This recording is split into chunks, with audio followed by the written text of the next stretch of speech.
සුවහස් කල් පෙරුම් පුරා ලැබූ බුදු බව සාදු සුවහස් සිරි සද්ධර්මය නිති නමදිමු සාදු අජරාමර නිවන කියන අරිසඟ ගාන සාදු දෝත නලලේ තබා වඳිමු තෙරුවන් ගුණ සාදු.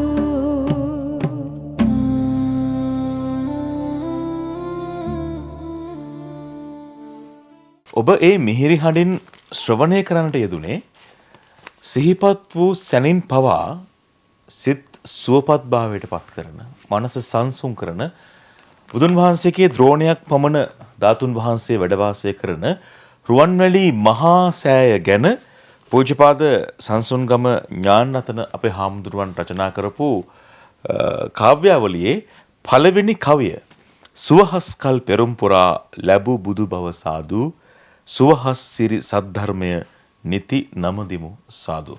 අපේ හාමුදුරුවනේ මම කැමති මේ පළවෙනි කවිය ගැන පළමුවෙන්ම ඔබ වහන්සේගේ අදහස විමසා බලන්න.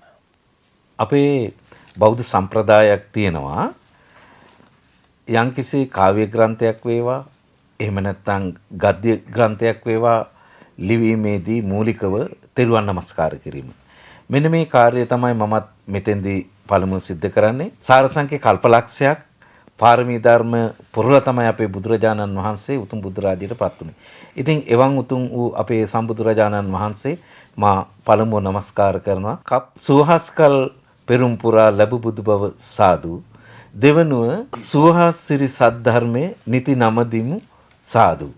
ඉතින් අපේ බුදුරජාණන් වහන්සේ 45 වසක් මුළුල්ලේ 84000ක් ධර්මස්කන්ධය දේශනා කළා. ඒ උතුම් වූ ශ්‍රී සද්ධර්මයේ නිරන්තරයෙන් අපි වන්දනා කරමු. ඒ වගේම අජරාමර නිවන කියන අරිසංගගන සාදු.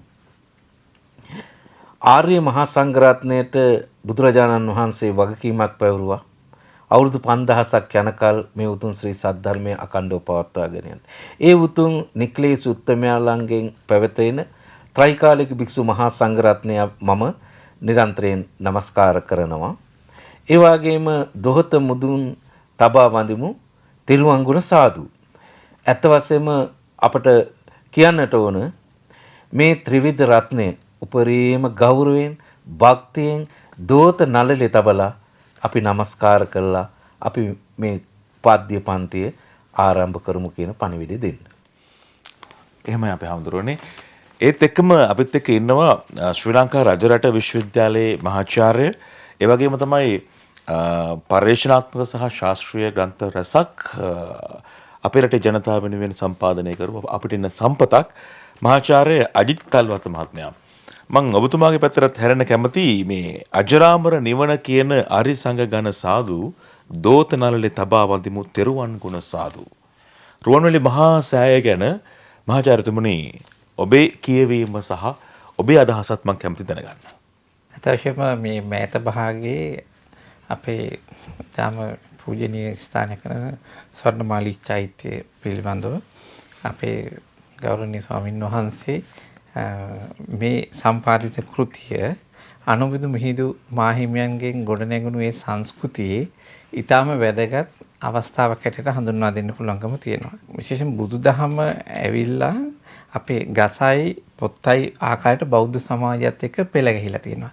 එවන් සමාජයක් තුල කොයි දෙයක් අපි ආරම්භ වෙන්නේ තුරුණුවන් වන්දනා කරලා ඒ තුරුණුවන් කෙරෙහි අසීමිත ගුණ සමුදායක් භක්තියක් හිතේ තබාගෙන කෝට්ටේ යුගයේ ගම්පල යුගයෙන් පටන් ගත්ත අපේ සංදේශ කාව්‍ය කෝට්ටේ යුගය වෙනකොට උපරිමත්වයට පත් වෙනවා. මේ හැම සංදේශ කාව්‍යයක්ම අපේ හාමුදුරුවෝ ඉස්සලා සඳහන් කරමු පද්‍ය ගද්‍ය හැම කාරණයක තුලම අපිට මේ තුරුණුවන් කෙරෙහි දක්වන භක්තිය දයාව නැත්නම් කියන ගෞරවය නිසි ලෙස අපිට අන්තර්ගත වෙලා තියෙනවා. ඒ නිසා මේ රචකයා විශේෂයෙන්ම රුවන්වැලි සෑය නම දීමට පෙර තුරුවන්නු කෙරෙහි සුහාසුදාසක් ධර්මස්කන්ධය කෙරෙහි අපේ ගෞතම බුදුන් වහන්සේ ලෝක සත්වයාගේ හිතසුව පිණිස දේශනා කළාද ඒ උතුම් ධර්මයේ පිළිබඳව කියා දෙන සංඝයා වහන්සේලා පිළිබඳ මනා අවබෝධයකින් මනා ශික්ෂණයකින් මොකද අපි මොන දේ කරත් යෝනිසෝ මනසිකාරයෙන් දකින්න ඕනේ